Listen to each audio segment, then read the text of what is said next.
Alright guys, in today's video we're going to be working on how to unlock one of these GM MyLink radios as used in the Chevrolet Sonic and Spark. So if you're interested in doing that, stay tuned. Alright, we're at the salvage yard, folks, to remove the radio and bezel so that we can get access to the one that's going to end up being locked so that we can unlock it. Now to get the bezel off, it's just got clips around the edges. So you just want to get a plastic trim tool and you want to hunt for a place where you can get that to fit in. Sometimes you see something obvious, sometimes you don't. But eventually you'll find a good spot to wedge your tool in and start this process. Now you got to be firm with it. Unfortunately, it can't be super gentle or it won't come off. I'll show you what these clips look like as soon as we pop this last stubborn guy off on this side. Alright, so the way these clips look like, you can see here they're like little metal clips on the edges.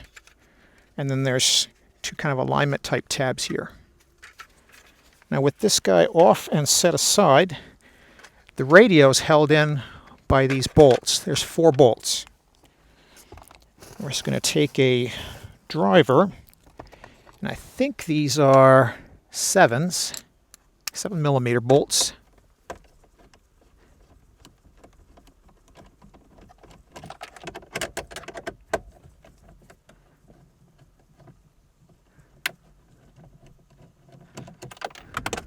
And we're just going to let those screws drop because we don't need the screws, we just need the radio.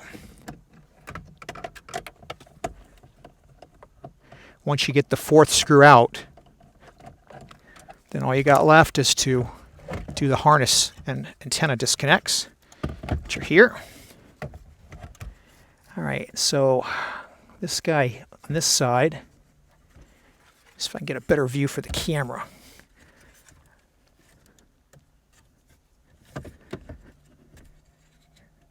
I got to remember how these things come out myself, but I think this guy just lifts up.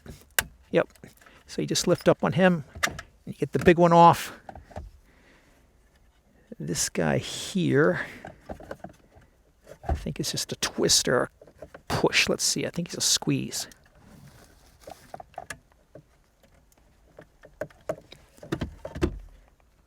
Squeeze right in the middle there. Going to need a small tool to give them a squeeze. This guy here might need a small tool as well. Nope, that one you can get with your finger. These two we need to have something we can get down here and squeeze to get this antenna off. Well, no, I guess so. If you get your fingernail right in the middle, you can get it off. Let me show you what we're trying to do there. I was trying to avoid breaking a nail. You can see right there in the middle. You're going to press here, and you're going to press here. And this guy, you're going to press right there in the middle, right there. And this guy, of course, like I said, he's got like a lever. So you lift up on him and then he comes out. At that point, you've got your radio. Sorry about bumping the camera, guys, but at that point, we're done. Let's go take it onto the bench now when we get back to the house. All right, guys, in today's video, we're going to be working on 3 different flavors of this bring your own media type MyLink radio. It's kind of like a low-end version of the MyLink radio. You'll see, like it says, BYOM on the side, T300 series. These are made by LG Electronics, and the numbers we're going to do today are 9526 6288. And very similarly, the 9551 8540, also made by LG. And lastly, the 9536 5449. There's probably some others that are very similar to these, but these are the 3 that I have, and they're all pretty much the same. And you should be able to tell what type you have just from what I'm showing here today. All of these are going to have an XM receiver in the back, so you can see there's a plug for that. There is a flavor of this that does not have the XM receiver. I don't have one of those to show you, but what I'm going to cover will cover unlocking that type 2. I'll roll the part number for that down at the bottom when I look it up. So the setup we've got here is similar to some of these other videos I've done. In order to get these radios to function, you're going to have a body control module. And we've got a bench setup here where we can plug the radio in. We've got a body control module wired up a certain way to a bench power supply. When we fire up the bench power supply, it replicates being hooked up to the battery. We'll give it some time for the body control module to boot up with the battery power, and then we've got a switch over here that duplicates having the ignition key. If we turn the ignition key to the on position, there comes our radio. This particular one is the one that was originally married to the BCM, so it's not locked, right? So it's unlocked. We can do whatever we need to do with it. We can navigate the settings, what have you. Now if I turn all this off, shut the power off, and I unplug this guy, and we put in one that is not married to the BCM, what we'll see is the expected lock message. So we'll go ahead and fire this back on again. Give it a moment to boot up. You can hear the relays inside the BCM go, and you'll know when it's ready. And then we turn our ignition key on. We can see it starts to boot up.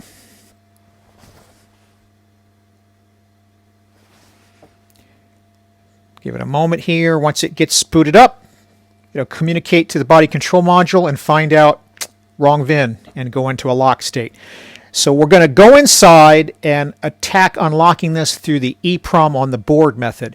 You can give Techline Connect with SPS2 a shot. Sometimes it works, sometimes it doesn't. Depends on how much newer your vehicle is. The newer your vehicle is, the less likely that route is going to work, because GM's been trying to block the use of used modules, including radios. But the method I'm going to show you works every time. So let's go over the body control module hookup first so you can see what's involved in that, and then we'll go inside the radio. Okay, you can see the body control module we're using in today's video is a 1359 4765 out of a 2015 Chevrolet Sonic. This will be the same type of body control module for any 2015 up through the end of the line and 2020 type Chevrolet Sonic. Most of what I'm showing is probably also applicable to the older Sonics as well, like a 2014 or so. The connections we've done here, as usual, is power and grounds all into our power supply here. Ignition voltages and accessory voltages into our switch that simulates our ignition switch. And then on these particular types of radios, these are low-speed GM LAN type bus, so we've got those wired together. I'll show you all of the different connections on each of the plugs that you need in order to replicate what I've got. All right, the first connector we got is the X1 radio connector, right? So that would be this big guy right here that plugs in the back of the radio. So when we take a look at what we need from this, all we need from this is we need pin 17, which is ground. And then we also are going to need pin 28, which is the low-speed GM LAN serial data line, pin 38, which is another ground, and pin 44, which is battery positive voltage. And that'll cover us for the radio's connections. Then on the body control module, the first connector, X1, so X1 would be the natural colored one. It's like a white or a cream color. What we'll take off this is pin 1, which is ground, and 2, 3, and 4, which are all battery positive voltage. Also on X1, these are all printed out from the service manual, are some other connections here I'll show you, but we don't need any of them for what we're doing for this hookup. We just needed the ones that I just showed you on that first page. And then if we move on to X2, which is the blue connector, pin 1, battery positive, pin 2, ground, 3 and 4, also battery positive voltage. We'll need to have those wired all together. And then also pin 22, which is another low-speed GM LAN serial data line. So we want to have all of these available to us for communication back and forth with the radio. We move on to X3, which is the green plug. We're going to need 5, which is accessory ignition voltage, and 6, which is run crank ignition 1 voltage. Both of these will get wired up between our switch and power to the power supply on the bench. And then that's it for X3. There's a few other connectors here, but we don't need them for this hookup. And then we move on to X4, which is the black connector on the body control module. Nothing on the front here that we need on this front page. But on the next page, we're going to take pin 20, which is battery positive voltage, and pin 26, which is ground. Right? And then moving on to X5, which is the brown plug on the body control module. We need pins 3 and 4, which are both battery positive voltage. Nothing else on this page. And then there's a few more connectors here on this page. We don't need those either. And then moving on to X6, which is the pink plug on the body control module. We need pin 3, which is ground. And that's it. There's the other connectors. We don't need them for this bench hookup. And then X7, which is the gray connector, the last one we need. We're going to take pin 23 here, which is another low-speed GM LAN serial data line. And that's it. So we don't need any of these other ones. And that completes this hookup that we have here. It's all we've gotten is all these wires we don't use are all just tied out. All of our battery positives are coming in here. All of our negatives are coming in here. Our crank and ignition voltage lines are switched between battery positive and themselves. And then all of our low-speed serial lines kind of underneath here are all tied together as well. So that gives us the setup that you just saw me demonstrate. Let's now go through disassembling the radio to get access to the EEPROM. So guys, one key difference between these radios is the mounting bracket. So this type here on the left is from the Chevrolet Spark, and this type here on the right is from the Chevrolet Sonic. These brackets are interchangeable.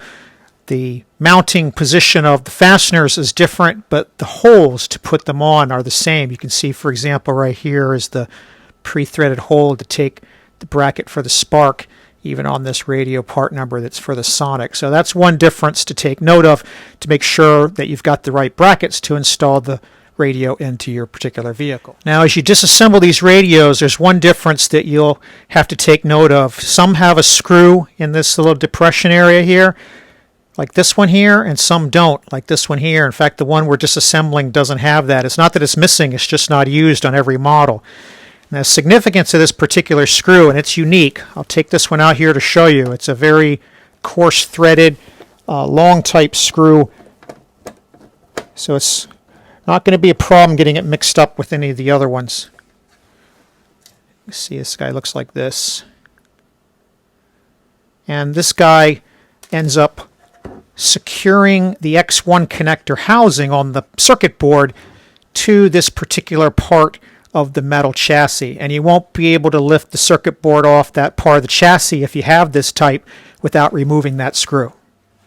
All right, guys, we'll use the 6288 version for our disassembly. They're all going to be the same, all three of these I'm showing. The first two screws we're going to take out are these two Phillips screws on top holding the touchscreen bezel to the frame. We're going to use a number 0 Phillips screwdriver to pull those. Most of these screws are the same size. There are some that are different, so I suggest you keep track of them. You'll see as you go which are which. Then we're going to flip it over and we're going to take this screw here on the side out, this one, and this one, and this one. And these are all going to be the same size so far. After we take these 4 out, there's going to be 3 more on this side holding this bracket, and those are a different size.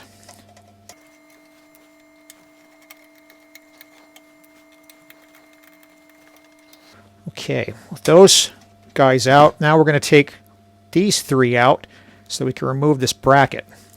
Those are our larger size Phillips.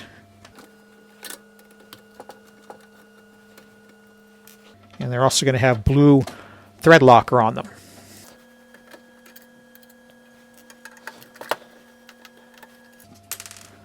Okay, with that off, the bracket will come off just like that. Now we're done with this side once we take off this one up here that was obscured by the bracket.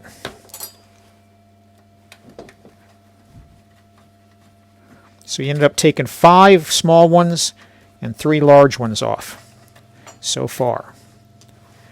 Now we're going to go on to the back.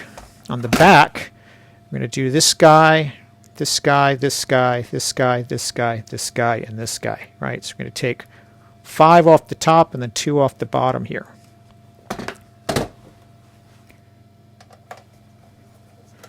There's two halves to the case. There's the top half and there's a bottom half. And then what we're doing right now is a back cover that holds the two of those together. And then on the sides, each side has a bracket, and this side over here also has a heat sink.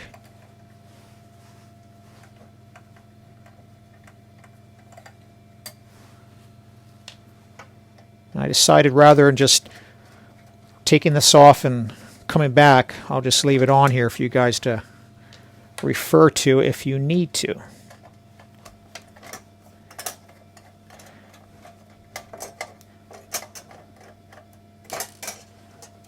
Actually, I made a mistake there, guys. It's actually just these top 5. I forgot these ones on the bottom are just to hold this little mount on here. So you just need these 5, and then this piece comes off. And then we can go on to this side, and we've got another one here.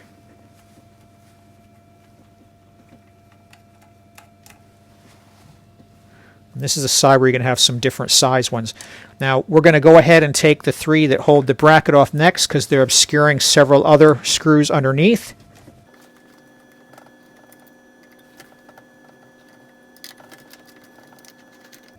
Okay, you can see with the bracket out of the way, we've got these 2 here, and we got these 2 here, and then we got these 2 here. These 2 are securing this heat sink onto a component that's on the board, and these 2 are securing the heat sink to the chassis. So we'll take the 4 chassis screws out first.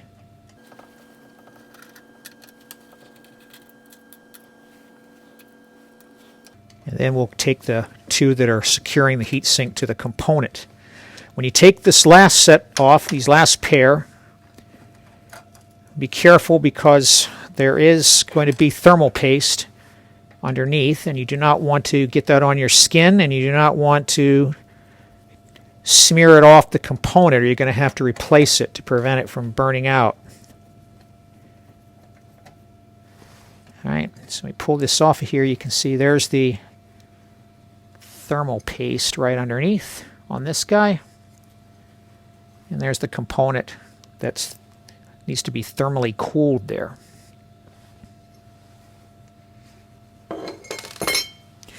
Alright, with that out, we can take these 3, and then we're ready to disassemble. Or separate the pieces, I guess I should say.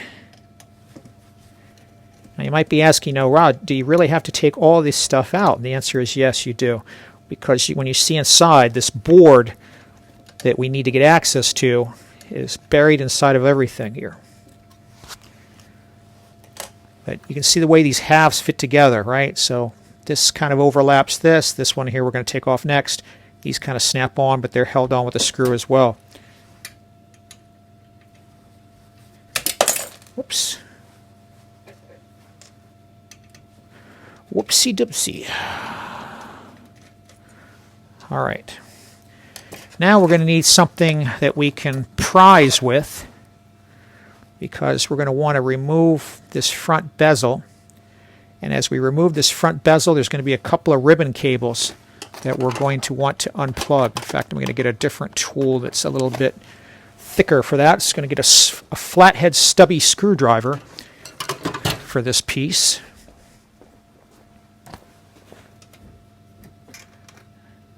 So we're trying to lift this up. Right, there's a snap here. So we're trying to lift this up past the snap. The other one doesn't have a snap. Right, so we get that one like that. Flip it over and do the same thing on the other side. Okay, at that point, we've got the front bezel where it's just held on by these 2 ribbon cables. Right? Now very carefully, I'm going to switch and get a different tool here. We need a little plastic tool so we can lift up on the retainer for this guy. Let me zoom you in. All right, so we want to come under here, and we want to lift this guy up, a little black retainer up, just like that, and this guy will come off. And similarly, there's another one right there. Reach in here with a plastic tool. Get the lock up. Pull that off. And that separates off our touch screen. All right, now the touch screen off. Can take these two halves apart. All right, and this top half here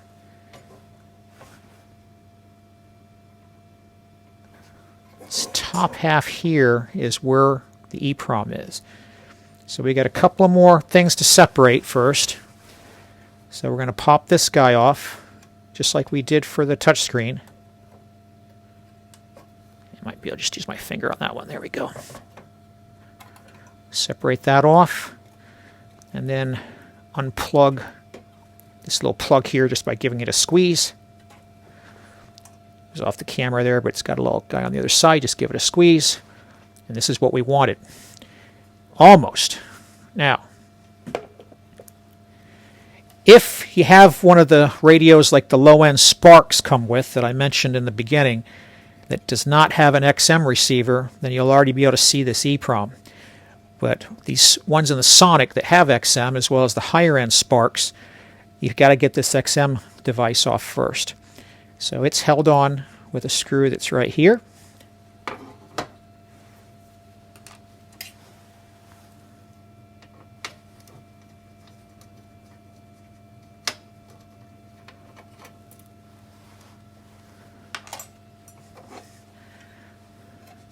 And then on the other side, we got to take these screws off in the corners so that we can flip this board around, because not just the screws holding it, but it's got a couple of twisties that are holding it.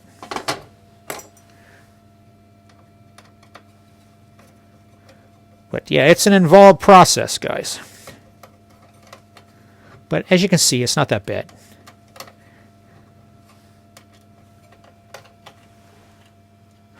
So this guy, then this guy right here.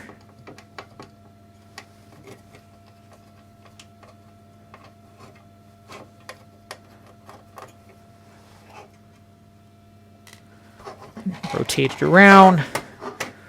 This guy right here.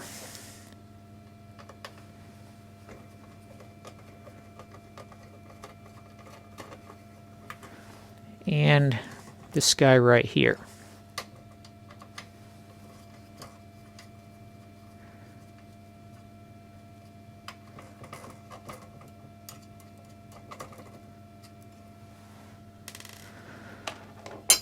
Now with those out, this board comes out of this chassis.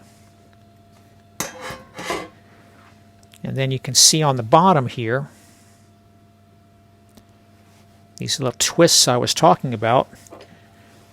You're going to take a pair of pliers that have no teeth, and we're going to bend these straight again. Just like that. So there's one there. There's one there. There's one over here.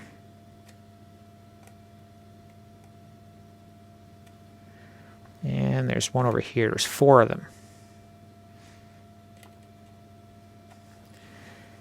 Now with that done, we can wiggle this XM receiver off the board and remove it. And there's the chip we're after, right there.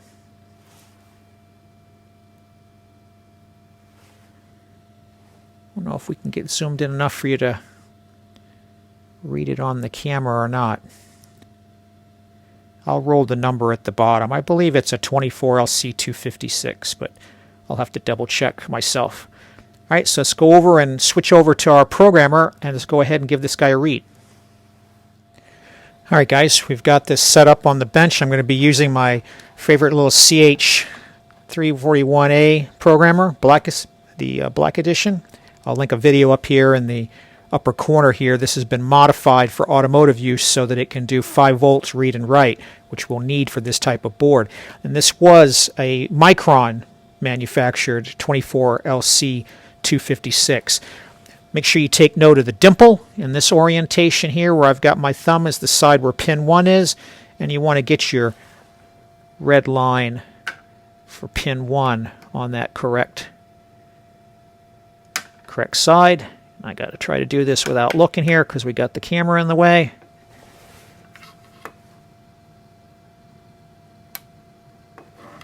I'm using a USA-made Pomona clip on here, which is a lot more reliable in grabbing than the cheap ones that you'll get in the Chinese knockoff types. But otherwise, it's a typical setup.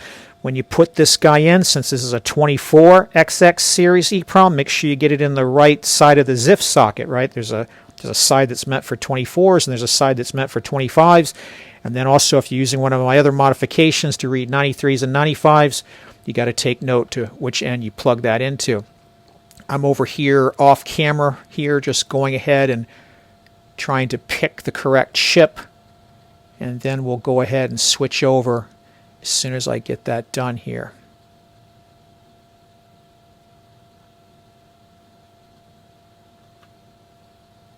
Just making sure we got a good setup to read. And then we can go ahead and set up. All right, let me move the camera so you guys can see my screen. Just before we break away, guys, here's just a little closer view, right? You can see the red pin for pin 1. You see the orientation. This is the position of the chip on the board. All right, guys, so coming up on the screen here, originally I read this guy in with the only choice I really had for microchip, and again, it's a microchip 24LC 256. I read it in as a 24LC 515, but I'd prefer it be the exact size. So I think what I'm going to do is I'm going to switch over to the generic section. If I can find it here. There we go. So rather than pick this 515, I'm going to come down to generic, and I'm going to pick an actual 24LC 256. Read it in again. Let me zoom in for you here so it's not an eye test.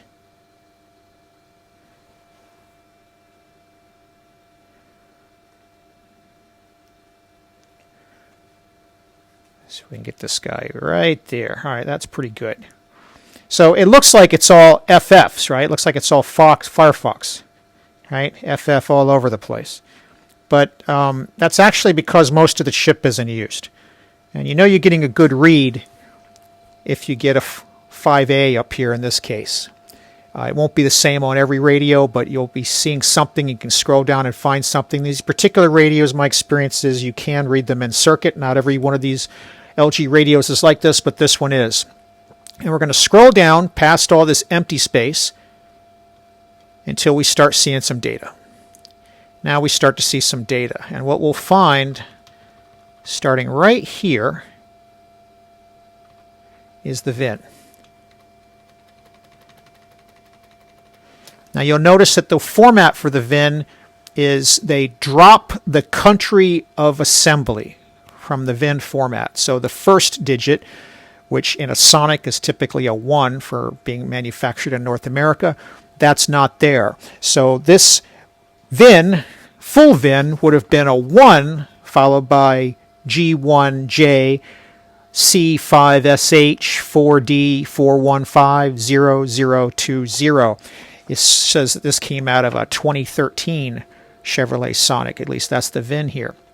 So let's go ahead and change it to our target vehicle for the BCM we have. And so for the BCM we have, we're putting it into a 1G1, so we can leave that alone. JC, we can leave that alone, but we're going to put it into a 6SH. We leave that alone. 1F 418 0200. Very similar tail end to that. And now we're going to, I'll back this out for a second so you can see. We're going to go ahead and write this out.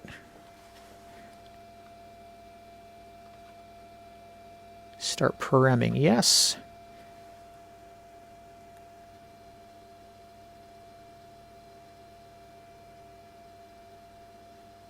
Okay, says successful. Now what we're going to do is we're going to rereader.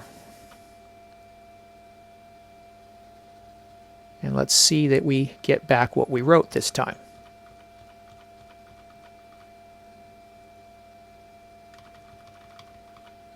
All right, so starting from right here, so G1J 6SH1F4 80200. Looks good.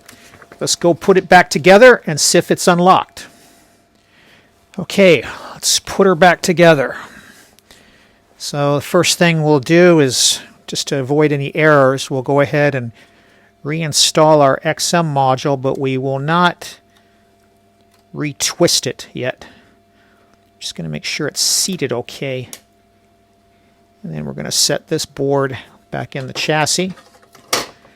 We're not going to assemble the whole thing. We're just going to put a couple of screws in it to secure it. Just enough so we can put everything back together and fire it up. We don't need to fully reassemble everything. So I'll put one here in this corner. We'll put one in the opposite corner.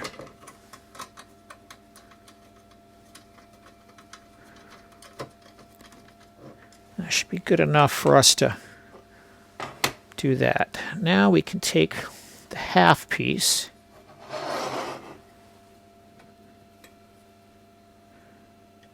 reinsert the connecting cable, and then we can redo this ribbon cable.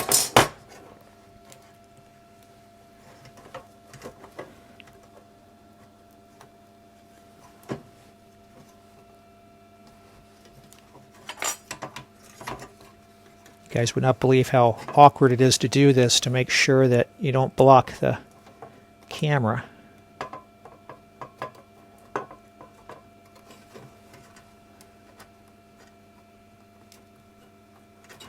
All right, and then we can fold this whole enchilada over.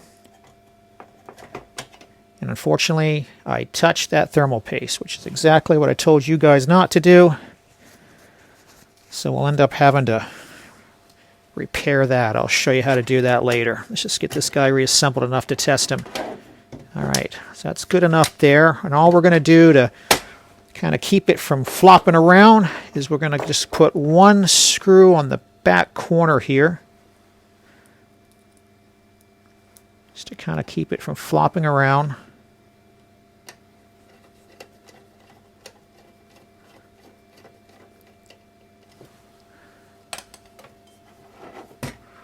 And then we'll come over and we'll put our heatsink back on, but we're only going to secure it with the screws that go through the component. We don't need to put any of these others on.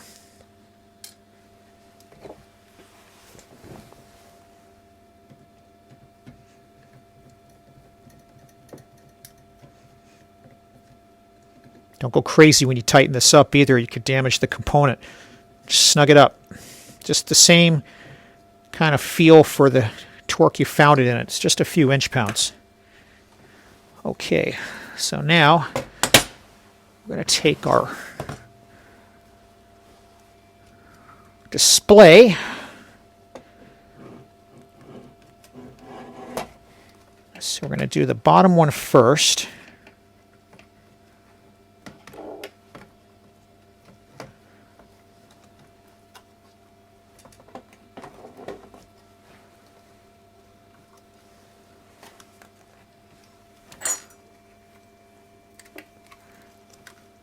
Let me tell you guys, it's a real pisser to get it in there.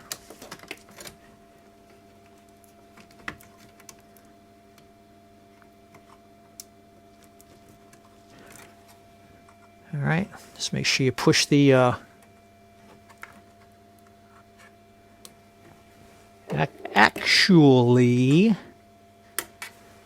actually, that was a big screw up, upside down.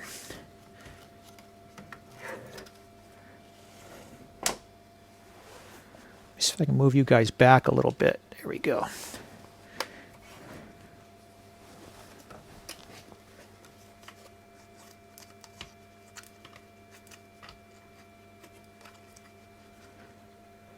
I'll try to do this without breaking the clip.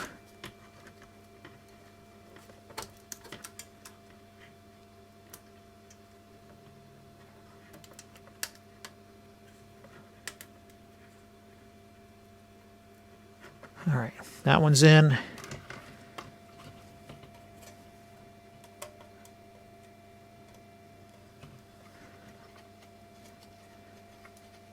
And this one's going in next.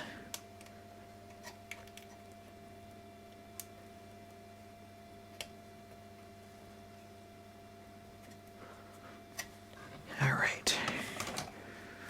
And then we just want to get this on enough so we can fire it up.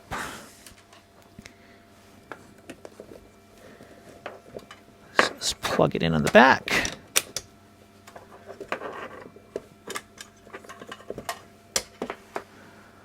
Let's power up our BCM. All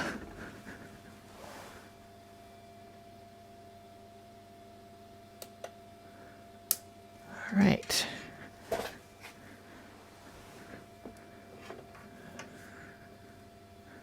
And let's see if she's unlocked now.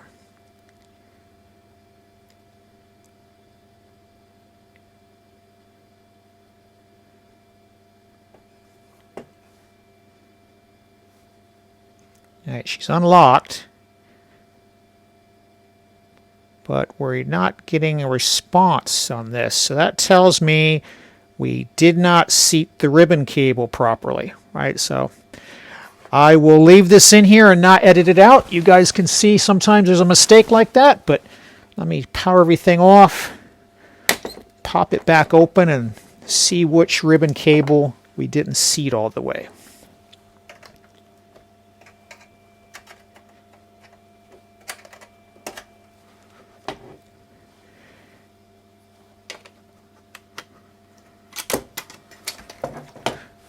Something you got to watch for, though, guys. These ribbon cables are super delicate. I can see that we're okay on the top one. At least it looks okay. This bottom one looks like maybe that's the culprit.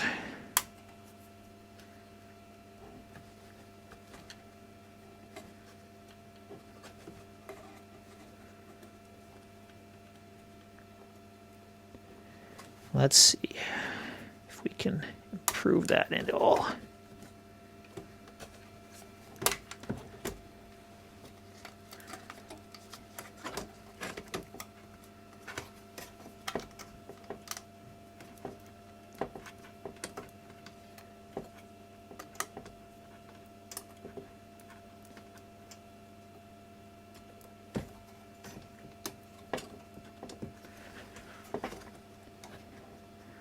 Definitely need an extra pair of hands with this stuff.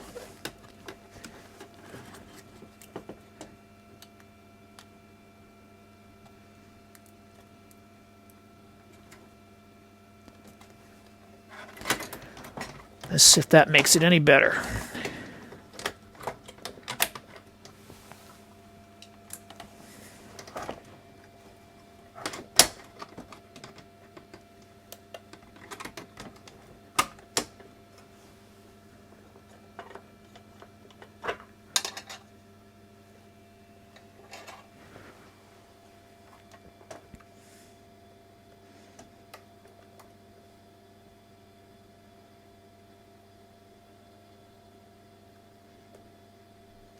There we go. All right. I still feel like she's a little sketchy. So we will go back in off camera and make double sure that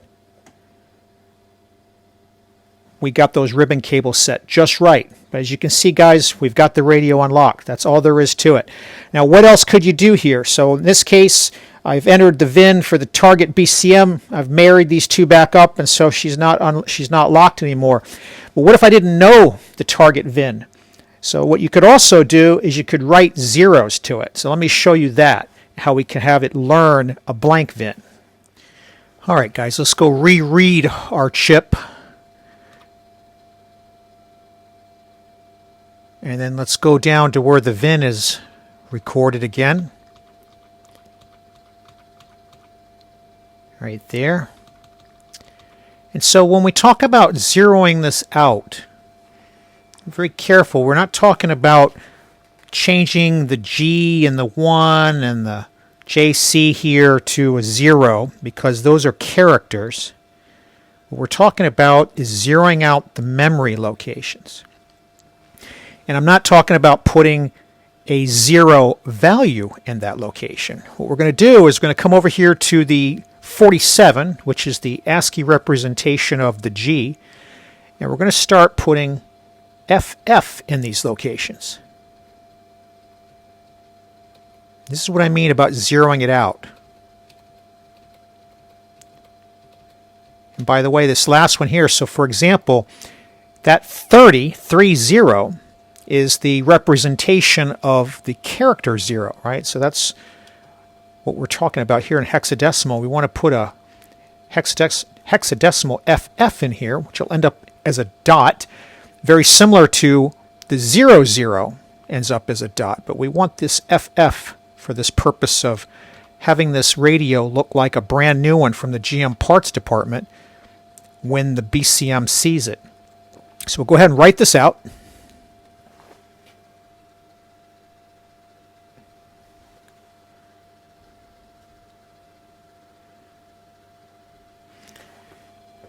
And then we'll read it back in.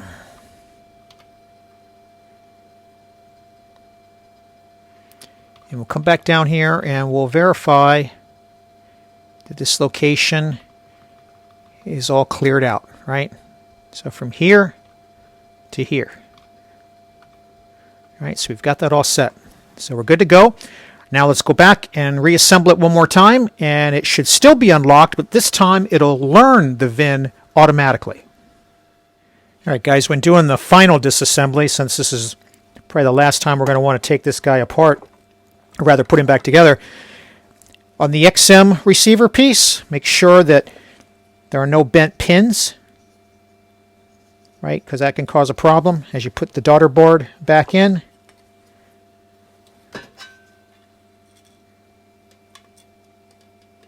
And then besides putting the daughter board back in, on the back here, we're going to want to make sure that we rebend these metal tabs that we bent out before. So in order to bend them, you got to make sure it's fully seated. And if it's fully seated, you can see actually on here, there's a little arrow. They're telling you the direction on these arrows, these metal pieces should be bent. So just grab the edge of it and just bend it just like that, just the way you found it. Each one in the direction of the arrow that's printed on the circuit board. Right? And that's all you have to do to re-secure that.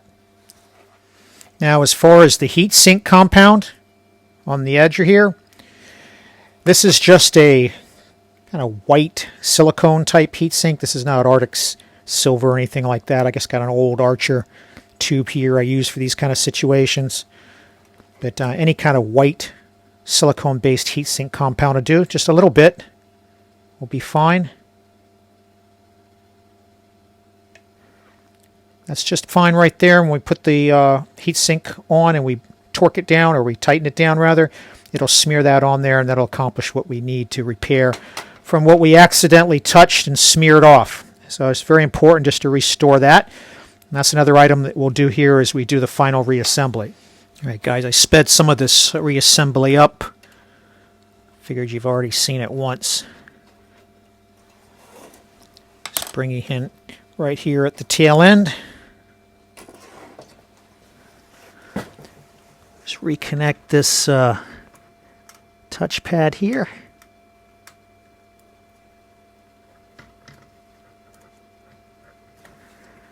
Top and bottom.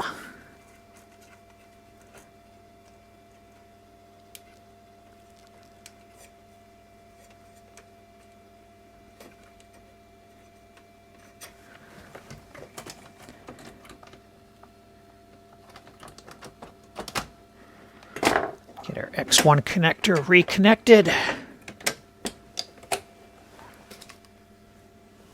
Power up our BCM with the bench supply, wait for the relays, and then turn on the radio. Wait for her to fire up.